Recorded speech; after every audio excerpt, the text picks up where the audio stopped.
Salut, Gaïen, Gaïenne, citoyens, amis de la Terre.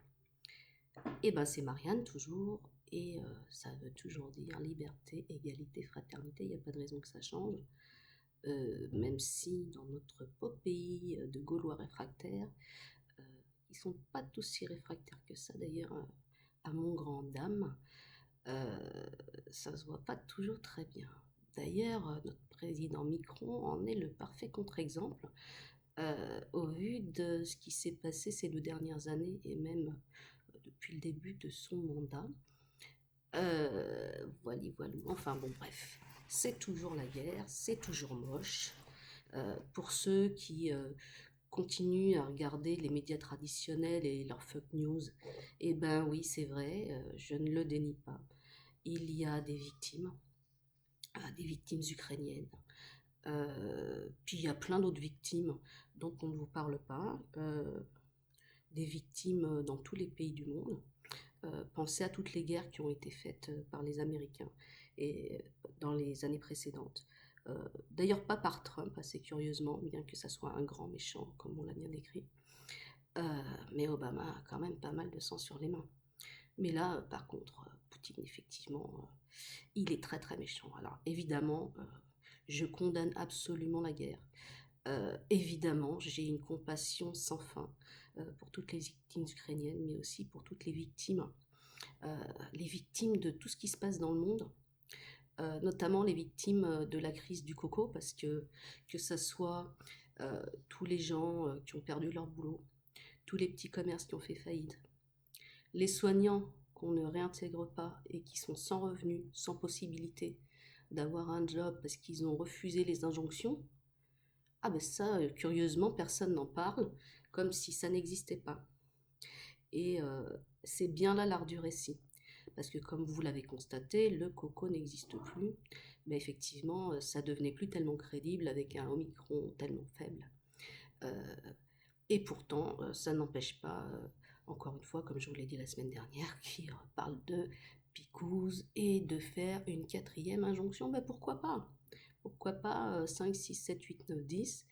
Et jusqu'où allez-vous vous faire injecter? Injecter quoi? Telle est la question, vu que ce sont des traitements génétiques expérimentaux.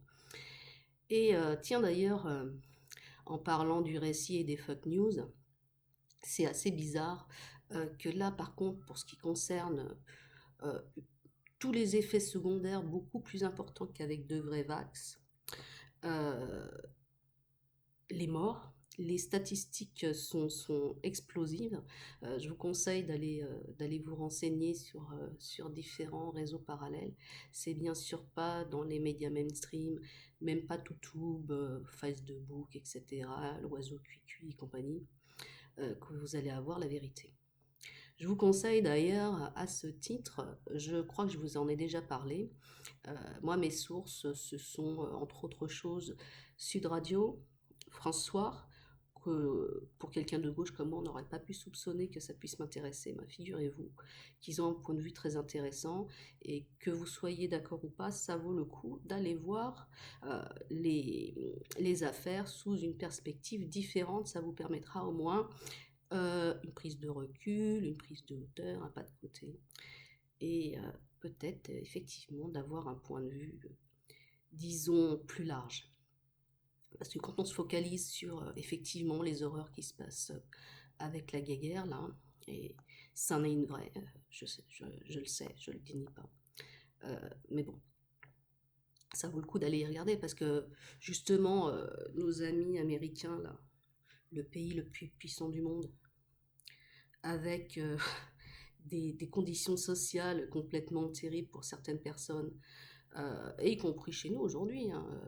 Aujourd'hui, notre ami Micron, là, c'est vraiment, c'est blanc bonnet, bonnet blanc, hein, c'est le pote de ces gens-là. De toute façon, ils sont tous, en fait, ce sont les jeunes dirigeants, enfin peut-être pas Bidon, là, parce que lui, il est plutôt un peu décrépit.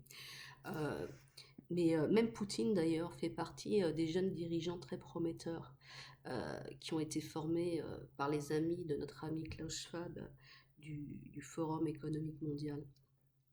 Cloche-Femme, son truc, qu'est-ce qu'il veut nous faire? Le grand reset. Bah, ça a commencé un peu avec le coco, mes petits amis. Parce que le passeport numérique, que d'ailleurs appelle de ses voeux Madame van der Leyen, la cheftaine de l'Europe, mais qui n'a aucun conflit d'intérêt d'ailleurs, dans rien du tout, elle l'appelle aussi de ses voeux.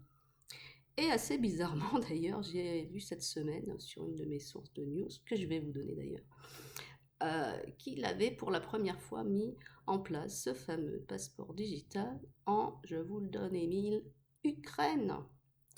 Comme que c'est bizarre. Bon, alors, quelles sont mes sources de news? Donc, je parlais tout à l'heure de François, Sud Radio. Il y a un gars qui est très intéressant, euh, qui bien sûr est traité de complotiste par nos médias mainstream, vu qu'il dit des vérités qui dérangent.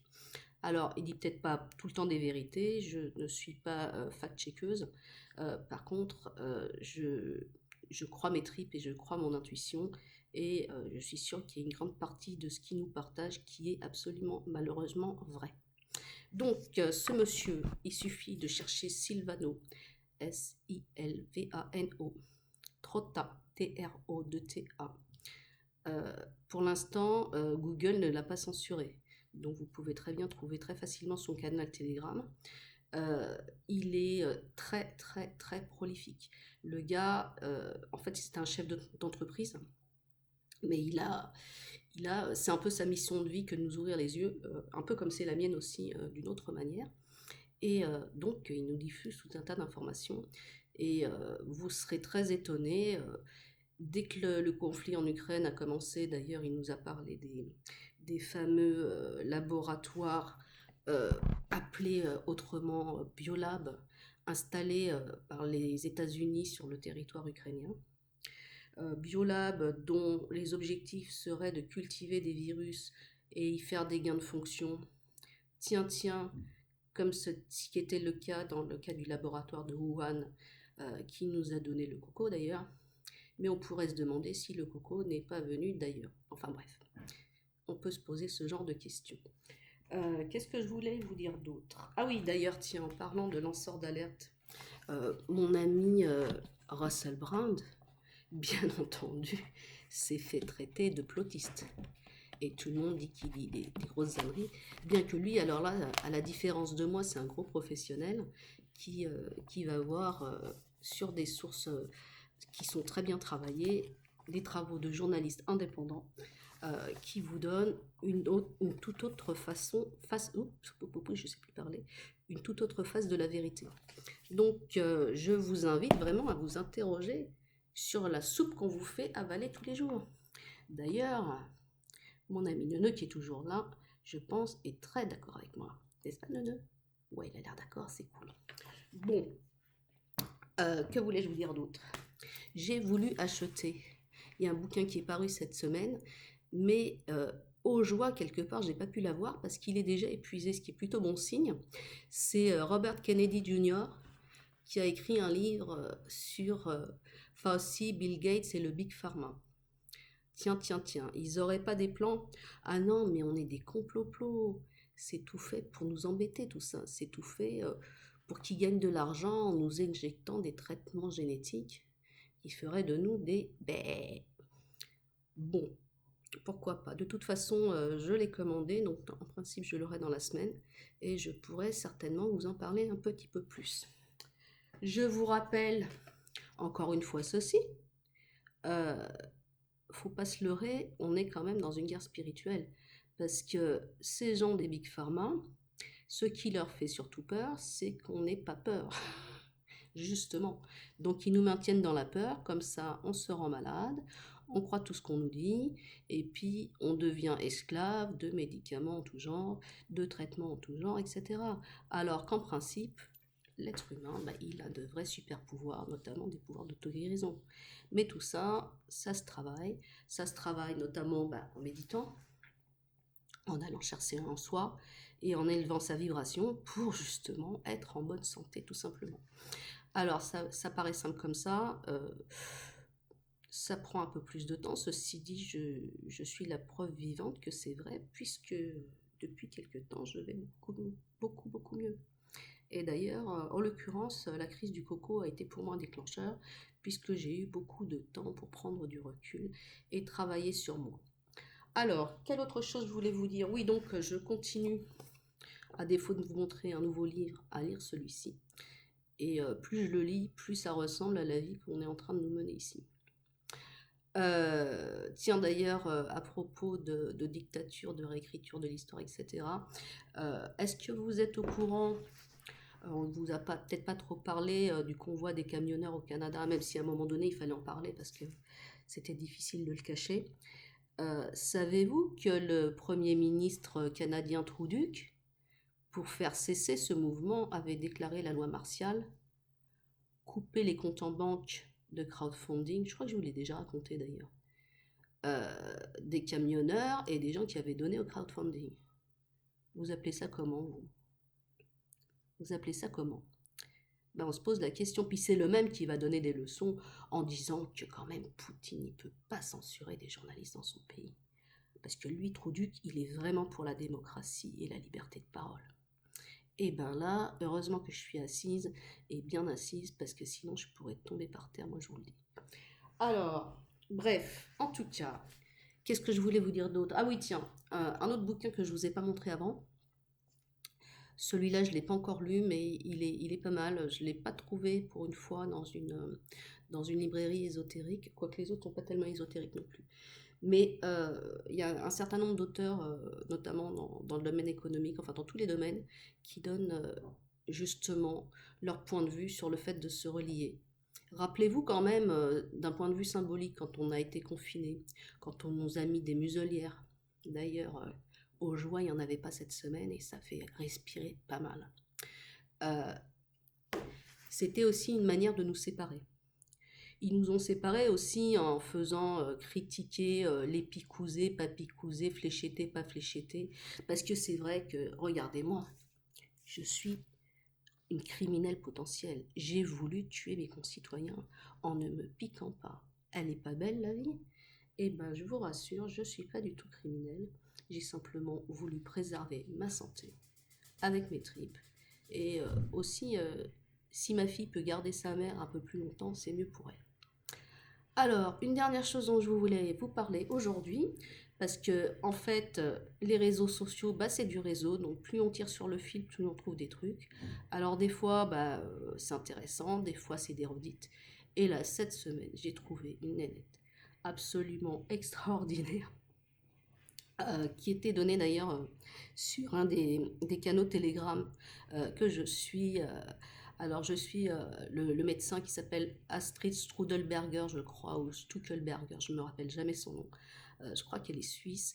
Elle fait partie d'un groupe de médecins qui ont questionné la vérité officielle, bien entendu, concernant la crise du coco. Et elle a diffusé, elle aussi, pas mal d'informations. Je crois que je vais vous mettre le lien sur son canal Telegram aussi en description. Elle a beaucoup d'informations très pertinentes. Elle diffuse beaucoup moins d'infos que mon ami Silvano, mais c'est très très bien ciblé. Alors, ce que j'ai trouvé aujourd'hui, c'est, donc je voulais vous dire, cette fille qui s'appelle Amélie Paul, c'est une Québécoise, et elle a une chaîne YouTube où notamment elle a une émission qui s'appelle La vérité brutale. Et je vous mettrai également un lien sur la dernière vidéo que j'ai vue d'elle, enfin la plus récente. Et vous verrez que ça vaut ce pesant de cacahuètes. Et j'espère que ça va vous ouvrir les yeux, s'ils ne sont pas déjà ouverts. Puisque si vous êtes là à m'écouter, c'est que vos yeux sont au moins partiellement ouverts.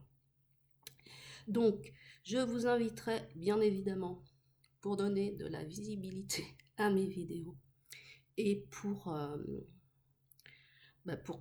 qu'elles deviennent un peu plus populaires et que plus de gens les voient, à liker, à partager, à commenter, à vous abonner. Et que puis-je vous dire d'autre? Eh bien, comme d'habitude, ouvrez vos yeux, ouvrez vos oreilles, ouvrez votre cœur et n'oubliez pas d'être heureux. Et comme dit cette fameuse Amélie Paul, et surtout, ne pensez pas trop fort, il y en a qui dorment encore. À bientôt, je vous aime.